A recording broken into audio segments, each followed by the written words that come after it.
All right. Wonderful. Okay, well, hello everybody. Welcome to our little live video here. For anybody who's watching afterwards, welcome to the recorded version of our video. I'm your instructor, Christina Graves, as you have probably figured out by now. We are joined with your writing mentor, Claire, here as well, and we have a couple students joining as well. So we're very excited to have this live video here for you guys, just to kind of give you a rundown of what's going to happen.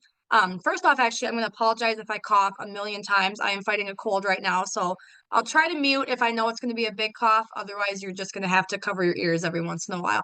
Um, but basically what we're going to do in this video here is we're going to talk about the primary research assignment that you guys will be having due coming up. And we're also going to do kind of a sample interview. So that way you can kind of see what kind of questions you should be asking, see what kind of responses you might get, and just kind of get the feel for what an interview might feel like, because a lot of us haven't done it before. It can feel very intimidating, and I know I always felt anxious whenever I had to go ask people questions. So just to kind of give you a rundown of what you can expect, hopefully try to ease the process for you a little bit. If anybody has questions or concerns, you can always reach out to Claire and myself.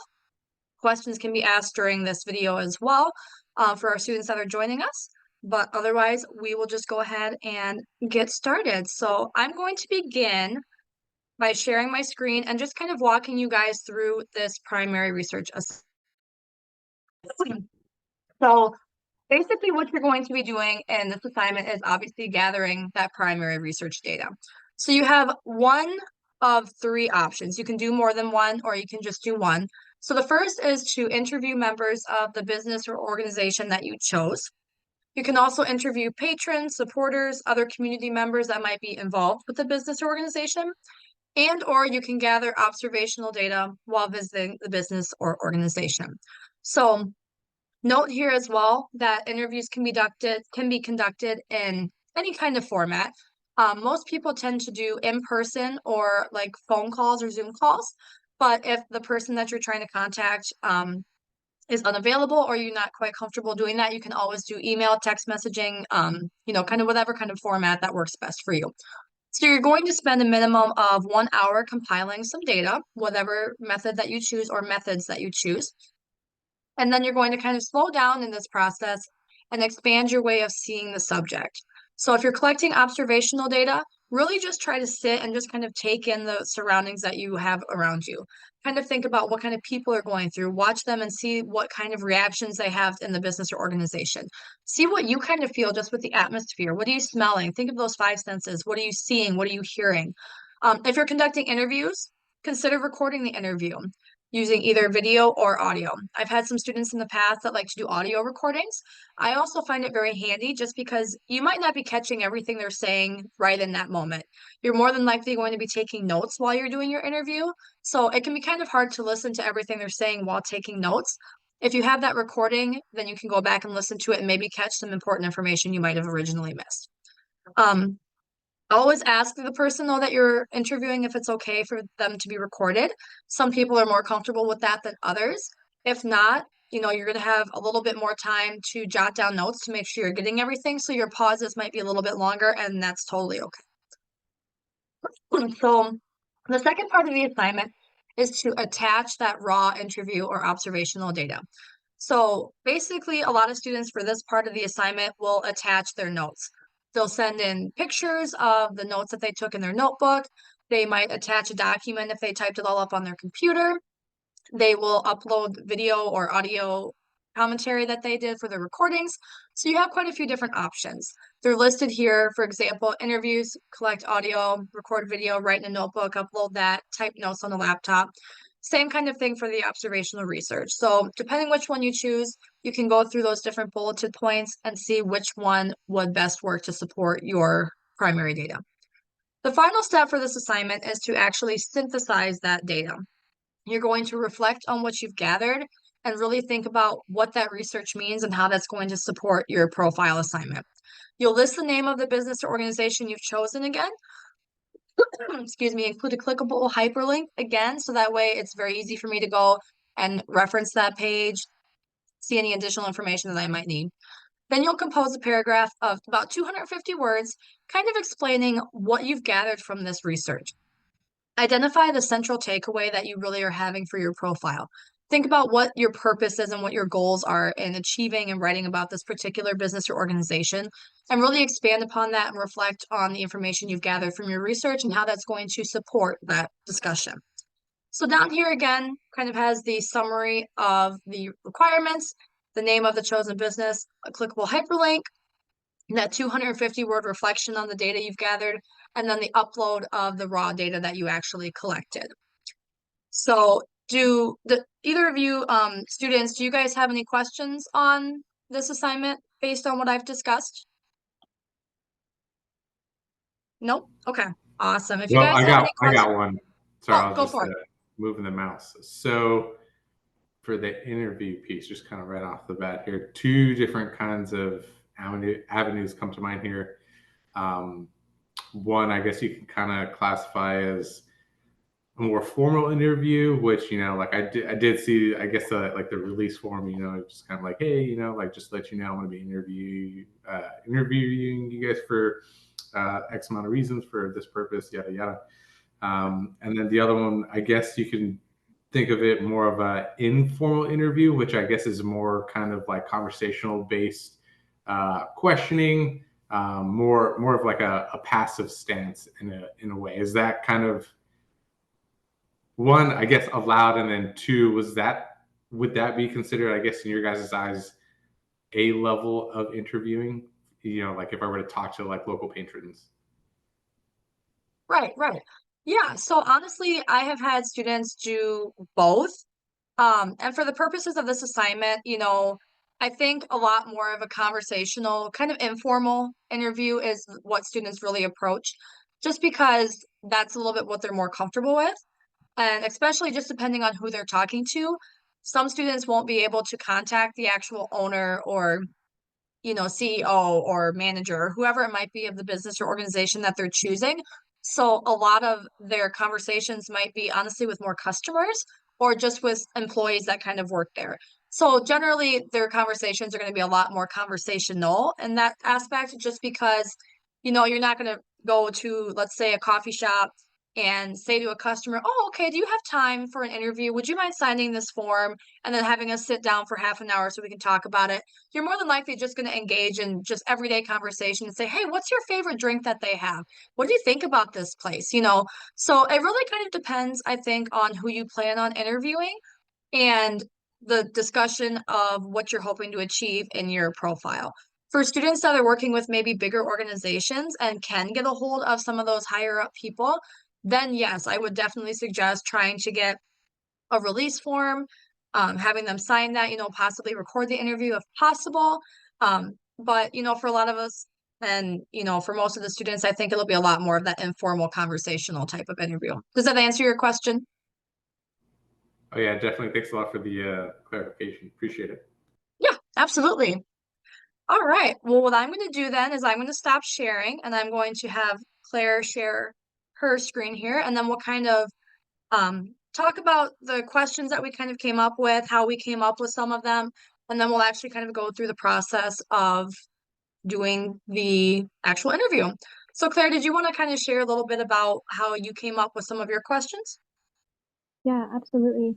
And I did just want to add that if you are including personal information from someone, even if it is an informal conversation, it's just good practice to make sure that you get an informal permission from them to include that information in your writing, even if it is just like, hey, I'm writing something for a class, like, would you be okay if I used your name?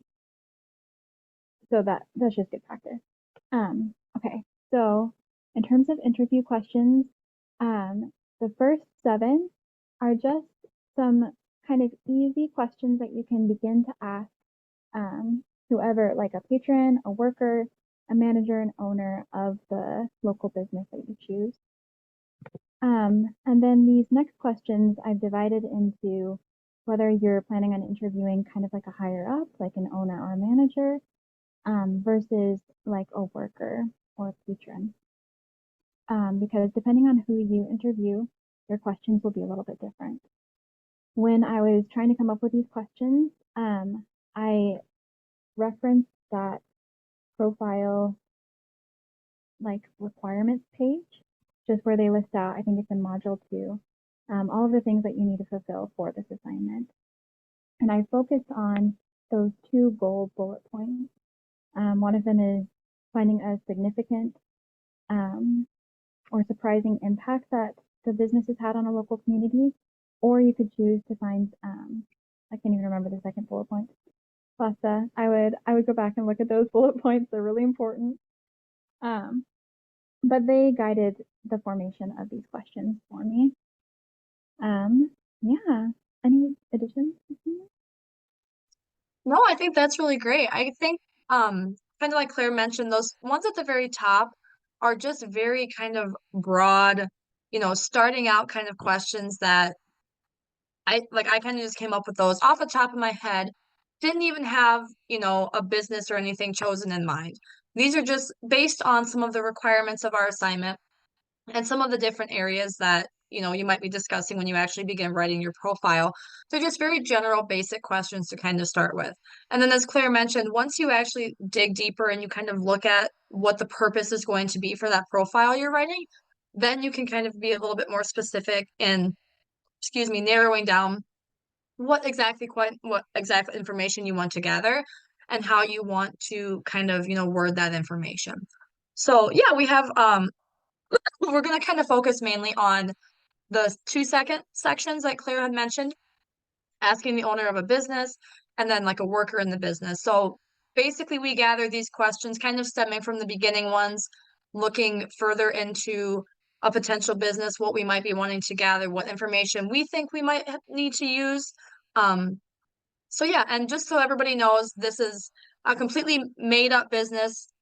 This does not actually exist. There may be similarities to other businesses, but we figured we'd just kind of make up one so then that way you can kind of have an idea of, some actual questions that you might be asking and then some actual responses that you might gather. So whenever you are ready, Claire, again, I will try to cough as little as possible during this part. You're good. You're totally good. And again, Antonio and Alejandra, if you have additions, like please feel free to interrupt me. If you're more comfortable to interrupt the interview through the chat, like please do that. But this is for you guys. You showed up. Please feel free to ask questions as we go or add, like, I don't know, change the flow of the interview if you think it needs to go somewhere else. Yes, this can be very interactive as you want it to be. So feel free to do whatever you want. All right. Christina, thank you so much for agreeing to meet with me today. Absolutely. I'm excited to help you out with this. Yeah. Well, as you know from my email earlier, my name is Claire, and I am taking a online class through ASU right now about writing. And I recently looked up on Google your company, and it stuck out to me of all the other companies, local businesses here. And I just really wanted to learn more about you and write about you guys. Awesome. Yeah, I'm really excited. I feel like, with the business just kind of starting, this will be, a good chance to maybe get some publicity too. So I'm excited to share what I have with you. Would you, at the conclusion of my profile writing, would you like a copy of it? Absolutely. Yes, I would absolutely love that. Awesome. If you're willing to share that is. Totally, totally. Yeah, I'll do my best. Okay. Awesome. And thank you again for signing the disclosure agreement. But I just wondered, would you be comfortable with me recording this session with you just so I get? Yeah, sure. Okay. Awesome. Okay. So we're just going to, for the student, we're just going to skip, like Christina said, directly and go to more specific questions. But it might be more comfortable for you and for the person you're interviewing to ask some of these more general questions to get started, just to help, because they're a little easier for the person you're being interviewing to answer, and so that might make them feel more comfortable. Okay. So Christina, what inspired you to start this business? So my clothing company that I started called Clothing and Company, I started it because my husband's nephew had a lot of sensory issues with his clothing when he was a kid. And I know that I've always had some clothes too that I just don't really like the feel of, or I feel kind of uncomfortable and I can't really wait to get out of wearing it. So, or even, clothes that over time just don't seem as comfortable as they used to be. So I wanted to create something where people would have an opportunity to have multiple options for maybe the same kind of style or logo in clothing, but just be able to have some different materials to really help them feel comfortable in their own skin and in their own clothes. I also wanted to start it because I felt like there should be a little bit more interaction with people in the clothing industry. So, something that I really love about my company that I started is we try to host more events that get the public involved and help them to be able to create their own products as well. Okay, Does that very answer your cool. question, Yes, hopefully? yes. Sorry, I'm just writing down a couple of the things that you said. Oh, perfect. All right. Well, okay, those things are fabulous. In terms of like the events that you talked about, what type of events do you host? So, one of my favorites is we usually do a kid night once a month. We try to host it on the weekends when we can. And this is a time when parents can bring their kids, and then these kids get to create their own clothes. So in the past, we've done tie-dye events where we supply the shirts and the paint, and we just ask for a small fee to cover the cost, and then the kids get to make their own tie-dye shirts. We've also done in the past just where kids can just draw and color their own shirts. We have color shirts that they can be washed and then they can go and color them again and again. And we actually just had somebody want to book a little baby shower party in our side room. And the mother, or soon to be mother, had a really cool idea to decorate her own onesies for her baby and have everybody at her baby shower be able to decorate some too. So we are working on supplying and kind of getting that all going up so that way that can be kind of a fun little event to do for them as well. So we try to do things that the community can come and try to be a part of and get excited about the clothing that they're going to wear at the same time. No, that is super cool. So are your events, it sounds like they're geared towards a wide variety of people.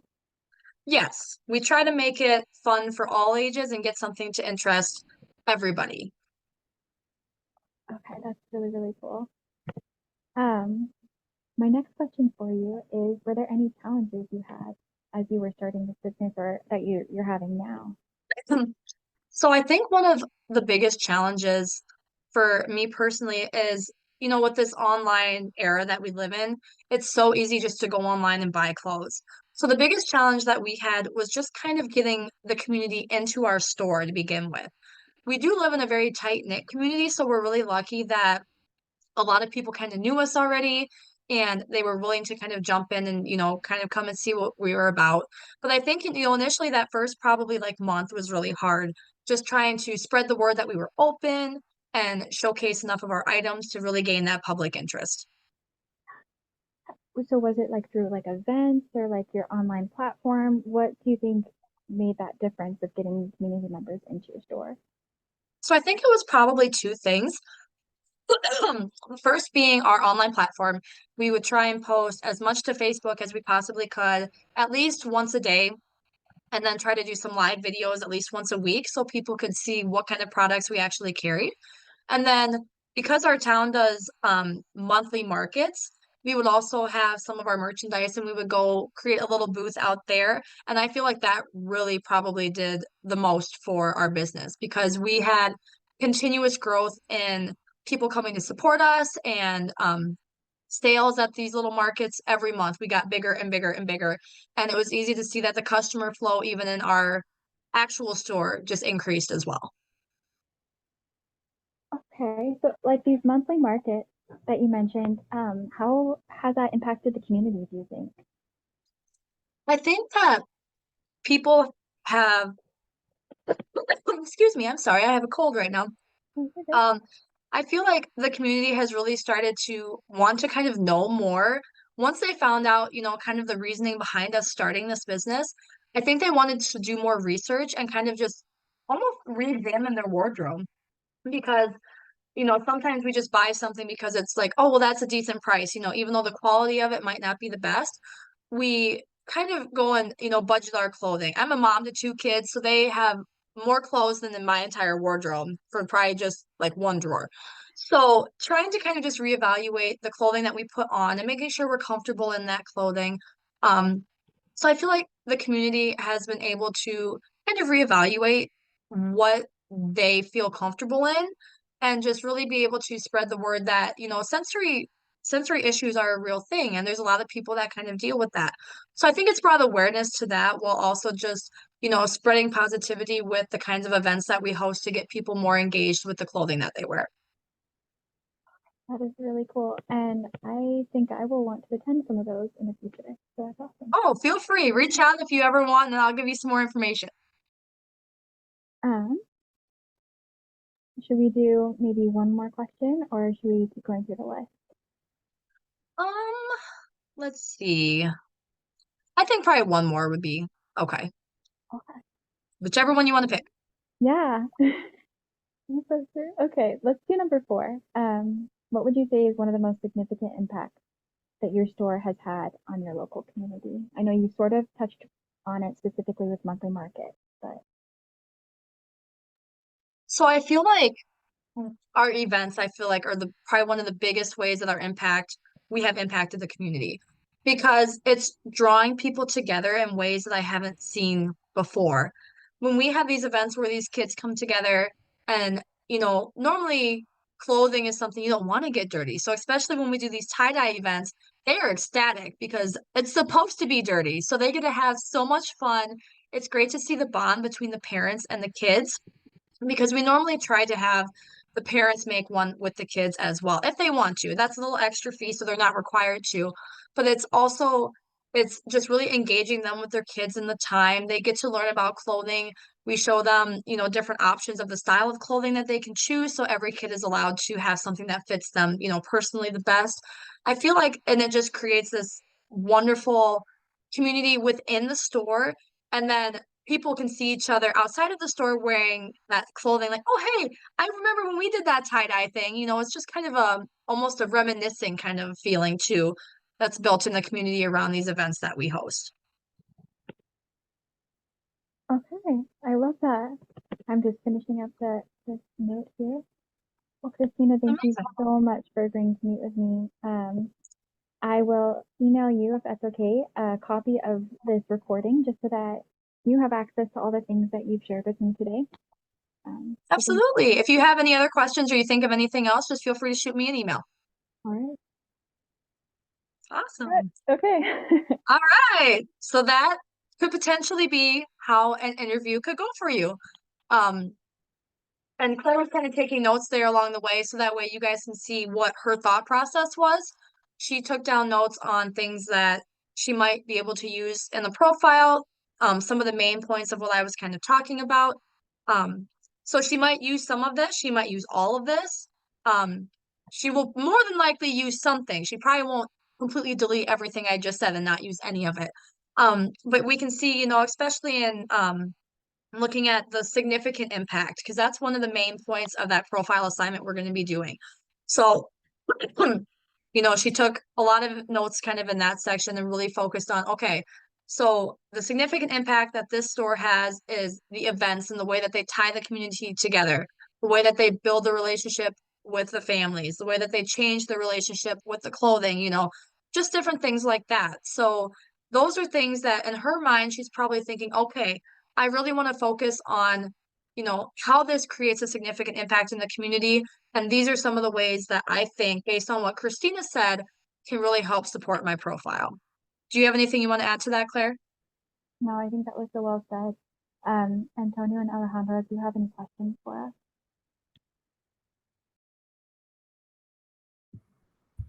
Yeah, I just posted. I was waiting for y'all. Can we interview people in like twos, like if they hold the same position, in the organization, like if they're like. So I'm trying to get in contact with the fundraiser coordinator, and I think it's a two-person, like management of some sort. So I don't know if like we can hold a meeting together, like with both of them there, or do they have to be separate? Oh, no, you can do both of them together if that's easier. That's fine. Okay. The only thing I would suggest with that is to make sure that you can kind of, just for when you're adding it in your profile, Try maybe have one of them speak at a time if that's easier, because then you can jot notes down from, oh, person A said this, and then person B added, this part. Just so that way it might be a little easier to add to your profile that way. But yeah, absolutely can do more than one person at a time. Okay. When I've done Awesome. that before, I've just made sure to let them know in advance that they will be interviewed with this other person. Just because it can be really awkward when they show up and they're like, oh, you're here too. So, but no, that's a great idea. Good strategy. Perfect. Awesome. That's a great question. So if Antonio doesn't have anything to add, feel free to jump in if you do.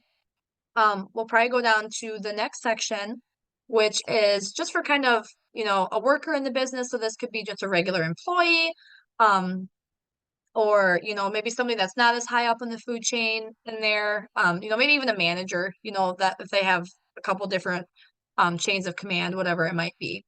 So, okay, perfect. Saw your comment. Thank you so much. All right.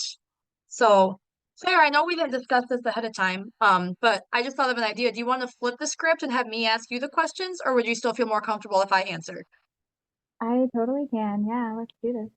Okay. We had planned for me to answer all the questions, but we like to change things up too. We're spontaneous people. So, all right. So, Claire, thank you so much for agreeing to meet with me here today. I really appreciate it. As you probably saw from my email, my name is Christina, and I am taking a class through Arizona State University, and we're writing a profile assignment based on a local business. So I just thought this is such a really cool place. It's such a cool store. I love clothes, so that's always great too. So I just wanted to ask really quickly, is it okay if I record this little interview for later on to do my assignment? Yeah, absolutely. Awesome. Thank you so much. And thank you for signing the waiver agreeing to have permission for me to use the information here. So I guess first, can you just kind of explain what you do at this company? Yeah, so I mean, I'm just a worker here. I work the front like cash register, and I also help patrons who come into the store. And sometimes I help volunteer at like events and stuff, especially with like the kids because I love kids. All right. Give me one extra second because I want to take notes. Yeah, I no, want to you're be totally responsible. good. Um, Perfect. So, how do you think working at this particular business has maybe had an impact on just like your overall career or maybe your personal life? How do you think it's just been a little bit different here compared to other places that you've worked? Yeah, I mean, I think the mission of this clothing store is a lot different from other clothing stores that I've been to. I mean, I'm a 90s kid, so of course I shop at American Eagle. I love And it. like that's where I've always gone. But a lot of times their clothes are not comfortable. And I have a son, I actually do have a son that has sensory issues, especially with clothing, but with any texture. And so seeing a clothing store created for him and raising awareness about that issue in particular was inspiring and like made me think about clothing as more meaningful than just like it's what you wear every day. I don't know. It had a purpose behind it too. I love that. I really love the clothing is more meaningful than what you wear. I feel like at least for me personally, the clothing can really identify who I am. And, just sometimes changing into a more comfortable outfit can change my whole perspective on the day. So I absolutely love that. How do you think that this business has impacted other members in your community? Have you seen it kind of in your experience working here? Yeah, I mean, something that we're told to do as like workers of the store is that we are not just helping customers like find something that looks nice, but finding something that feels like them. And so when like we're asked to like be proactive in talking to customers and like asking them what they're looking for, and then providing like positive feedback after, like, oh, not just like, oh, you look good in that, but oh, you look very comfortable in that if they do. Um, so in terms of like what I personally think, I feel like it's building a sense of like self-confidence in people and also like helping them to identify what feels comfortable and them about the clothing they wear. Perfect. Let me just finish taking my note here. So, would you say that most of the customers that come in here that they already know what they're looking for, or do you think they kind of come in with that, hey, I kind of have sensory issues, can you help me find the right fit for me? Yeah, I mean, some have sensory issues and some don't. We have been trained by the manager, if that's the case, on like what specific fabrics we should be looking for them. Um, but in any case, like sometimes you can just ask people, like, what do you like the clothes that you're wearing now? Like, what are you hoping to look like, or what event are you maybe shopping for? Um, and like really letting the customer drive the decisions rather than us being like aggressive and like, oh, you would look good in this. I don't know. No, I love that. I feel like sometimes when you walk into a store, you're kind of pushed in a certain direction. So I love that you let the customers really kind of have that that decision for themselves and that you just kind of help guide them to that. I love that. So we already kind of talked about this earlier. So do you guys do anything specifically? Obviously, you help customers and you guide them through any sensory kind of issues that they have to find the right clothing that fits for them. Do you guys have anything specifically that you would do for like patrons or other like fundraisers or other different ways that you kind of support the community? Yeah. So as the business has expanded, not like outside of local, but as it's like financially gotten a lot more stable, the owners have felt a lot more comfortable making charitable donations to places. And so like there's a homeless community, like a pretty strong one in our area. And so something that they do is they offer free clothing that's comfortable but also professional for people, homeless individuals who are looking to get a business interview. Awesome. And they don't just like offer those clothing articles, but they also like have us meet with them beforehand and kind of talk about their vision for what they want to be wearing at this place so that we can help them find it. I love that. So have you personally volunteered and helped out, like gotten to talk with these people, or is this something that you've just kind of heard about and seen throughout other people maybe that work there? Yeah, I have done this a couple of times and it's been really rewarding. Awesome. So I guess if there is one last kind of comment or something that you would want like potential customers, people who are eyeing the business, um, maybe haven't walked in, but have been kind of following on your online platform for a while. What do you think if there was one thing that you could kind of say to them, what would that be to kind of get them to bring in and to really understand the mission of your company of this company? Yeah, I mean, I would say clothing is expensive wherever you go, and but like most people really like to look good and to feel confident about themselves. And I would say the reason that you would want to choose this place over other clothing stores is because of the causes that you would be supporting. It's not just shopping local, but it's shopping to raise awareness for certain issues. And it's shopping so that we can continue to donate clothing to people who would feel confident and need it. Awesome. Well, I think that should be enough for now that I have for my assignment. Would you be okay with me emailing you any additional questions that I might have? Yeah, totally. Awesome. Okay, well, thank you so much for your time today. I really appreciate it, and I can't wait to use this information that I learned in my assignment. Okay, cool. Awesome. Have a great day. Thanks, you too. Awesome. And cut. Sweet. Awesome. Well, sorry to throw you completely on the other end of this, Claire. I'm sorry to have lied about all of those things. My son does have sensory issues, but all the rest I have not volunteered. Well, that's okay because this is all hypothetical anyway. Yeah. Awesome.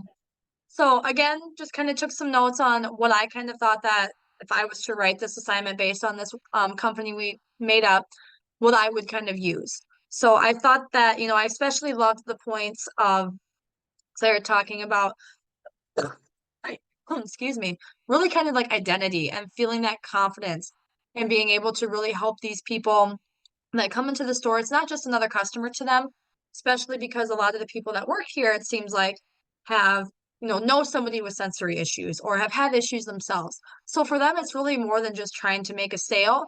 It's them really trying to create that community within this business and within the community itself to help that identity and really help that be strong.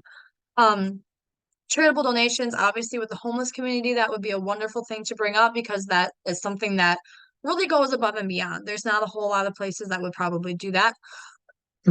Um, so yeah, and notice how both in hold on, give me 1 second here. Where'd my I want to mute so I don't have everybody go down. Feel better. So one of the things that you probably noticed as Claire and I went through this is we didn't completely stick straight to our script. We had our list of questions, but we kind of asked additional questions that we were interested in getting more information on. So as you guys go through this assignment and you ask your questions in your interviews, feel free to kind of stray from that. Notice how we had some pauses in there when we were taking notes. That's completely normal. It might feel awkward, especially if you're the person, taking the notes. You're like, oh, I gotta hurry up so that way I can ask the next question.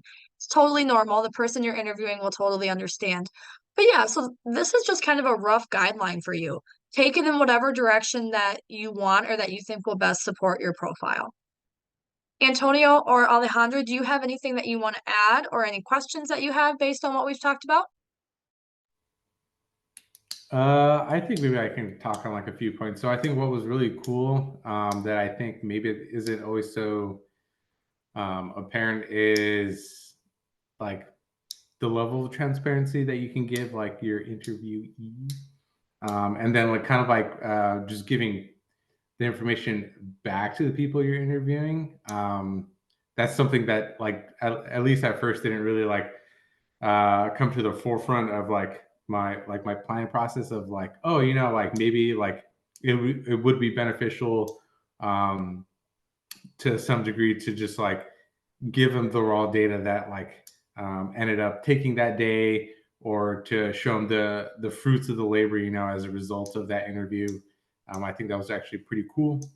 And then there was one other piece. I'll probably have to get back to you on it while I regain my train of thought. But that was definitely one thing that I thought was actually really, really interesting. Awesome. Thank you so much for sharing that. Yeah, and especially because in the interview process, as you're kind of taking notes or, recording or whatever it might be, especially giving them kind of that back. I think that, so, if that was me and I would receive that information back, I'd be like, wow, they actually listened to what I was saying. They really took notes on a lot of great things. But also, if there's something maybe that Claire typed in here that there might have been some confusion on. So let's say, for example, the comment here with positive feedback, and I have the word, the word comforts behind it. Maybe I'm a little confused on that. And I'm like, well, what is she kind of like? Maybe that's not what I actually meant. So like that's also an opportunity for more discussion on some things. Or maybe as they're going through this data, they'll be like, oh yeah, as we were talking about the types of customers, I forgot I was going to share a story on this one specific customer that had their little daughter come in who had, maybe just went through chemo. And so her body was really sensitive. So she wanted something that was more comfortable. Maybe that's something I forgot to add. So that also, like I said, creates an ability to have that extra communication afterwards to maybe get you some more insight as well. So yeah, I think that's a great point. Excellent job. Alejandra, did you have anything you want to add? No, it would be like maybe I don't know if it would be appropriate to bring like analytical like data kind of forth, like giving them numbers. Like, do you know like what this year's like impact you guys have done in the organization?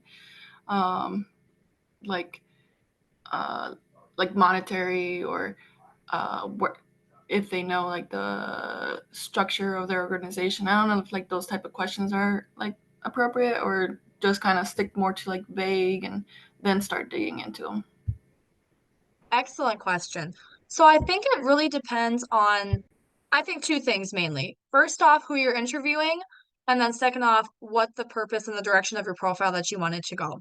Definitely, if you're interviewing somebody higher up in the company that would know that information, 100% feel free to ask that because you can definitely incorporate that in. I think, a lot of times having facts along with, personal data like emotions or something like that, I think that's usually the best way to kind of go about doing any piece of writing. So it's really kind of up to you. But obviously, if you're just asking the cash register, they might not necessarily know that information.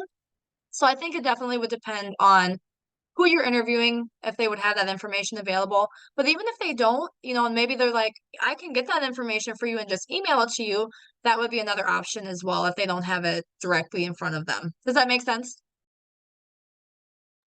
Yes, it does. Thank you. Yeah, absolutely. Antonio, were you going to chime in with something else? Oh yeah. Two other kind of like smaller things, I guess, that I kind of thought about while the mock interview was kind of like happening, was I guess considering a comfortable location for all parties. Because I know sometimes like not everybody's like really comfortable like asking questions, receiving questions, like speaking publicly. So I think just kind of finding like that nice middle ground that's like both comfortable and professional, just kind of like make everybody a little bit more relaxed, would be, I guess, beneficial for everybody involved, make it a little bit more easygoing. And then you kind of like touched on the awkwardness with like pause time. I know that could be kind of rough. Like about 50% of my job is like giving like presentations. So like 5 seconds can like feel like, 50 minutes, depending on the audience of the material you're presenting. So um, that kind of like goes hand in hand with the comfortability of the location you choose. But also just to kind of like think on a like more personal note that like while it may seem super long between your pauses, you're just trying to get down the best information possible. If you can't like get down all the information that you desired for your layout, your rubric, your script that you've laid out for this interview, and the allotted time that you kind of like scheduled for the person you're going to be interviewing, I think maybe thinking about just really getting good quality questions in instead of just trying to knock out all the questions like in just one go and then just trying to like piece it all together, might be something to think about. But yeah, that was it. Amazing. I love all that. Claire, did you want to say anything about that before I chime in? Just one addition to Antonio's comment. You definitely want to check the quality of your questions before you ask them because people are really kind and generous with their time, but they may not be able to meet with you again, or they may not be able to be as responsive to emails and get back to you in the time that you need them to. And so, like you said, making sure that your questions are really pointed towards the goals of the profile to help you succeed in that and write that. Because otherwise, it's like, why do the interview? So, just yes, amen. Awesome. Yes, everything you brought up was wonderful, Antonio. And especially, this is definitely one of the hardest parts of this assignment for students. Like I said, very few students have gone and done an interview process before.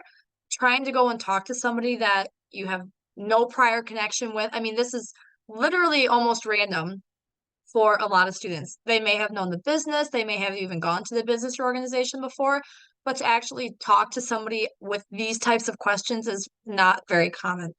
And that's one of the reasons we provide the multiple forms of primary research that you can interview somebody directly that works there. You can interview a patron or supporter, customer, or you can conduct an observational research as well. Excuse me. Depending on your comfort level, that's what I always tell students. I want you to be comfortable. If you want to go outside your comfort zone and do a direct face-to-face interview with somebody, I highly encourage you and I will support you 100% in doing that. But I don't want anybody to feel stressed out because of this part of the assignment. Some students have really expressed, they've messaged me and said, I don't even feel like I can complete this assignment right now. It's just really stressing me out. So I don't want you to get to that point. That's why we have the different modes of communication as well. So if you don't want to do it in person, like sitting down directly with them, or even if you're not comfortable doing a Zoom call like Claire and I kind of did, feel free to shoot them an email and have them respond through email, or just call them on the phone to ask a couple questions as well. So there's different modes that you can kind of do to conduct that interview. Or like I said, if you're not comfortable even talking with somebody at all, just go visit the business or location if you can and just observe everything around you, because that's still primary research as well. As far as finding kind of that comfort, between the conversation between the interview and the interviewee, it can be hard to do. Obviously, Claire and I have worked together before, so that atmosphere might not be the exact atmosphere you're going to have, depending on how the interviewee is, just person. Maybe they're more strict person that's going to give you kind of short answers, or maybe they're going to be this bubbly person that will go and ramble for half an hour to an hour on a certain question. So it'll be kind of a little bit, you have to kind of read the room and read the person and the situation that you're having. I definitely suggest at the very beginning of your interview, once you ask if it's okay to record, you get your pleasantries or whatever out of the way, just mention to the person you're interviewing that I do plan on taking some notes during this. So if there's a pause here, I'm just jotting down a few things for my assignment, just to make them aware, so they're not thinking that, you're waiting for them to continue responding, that they'll know ahead of time that you will be taking notes. So there might be some of those pauses in there as well. Does that help at all?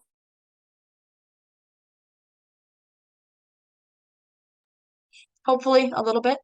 Yeah, Definitely. I appreciate it. yeah. Oh gosh, yeah, absolutely.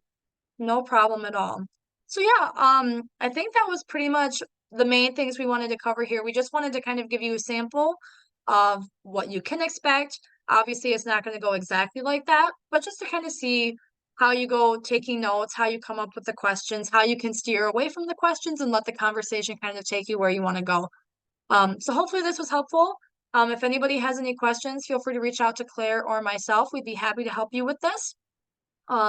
Otherwise, for those of you attending now, thank you so much for coming, because sometimes people don't come to these things and we love it when you do. So Antonio and Alejandra, thank you so much for coming. We really appreciate it. Do you guys have any last minute questions, things you want to add? Things that from the student perspective, even just in this course in general, doesn't even have to be just this assignment. Any feedback that you would like to give us right now? No, I'm good. You guys are doing great.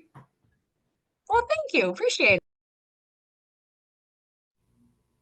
Yeah, concur. Definitely love the timely feedback on for everything that you guys have been reviewing for us. So it definitely helps. Wonderful. Thank you guys so much. We appreciate it. All right. Well, feel free to reach out. As I said, if you guys need anything, that primary research assignment is going to be due here in a few days.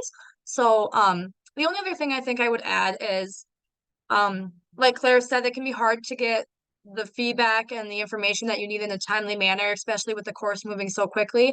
If you guys are struggling to receive those answers to the interviews you're trying to conduct, or your person's not getting back to you, please contact me immediately so we can kind of try to find some workaround ways to get this part of the assignment and this component completed for you.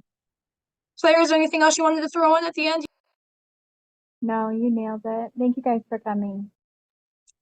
Awesome. All right. Well, thank you guys again. Have a wonderful week, and we will talk to you guys soon. Thanks. Bye.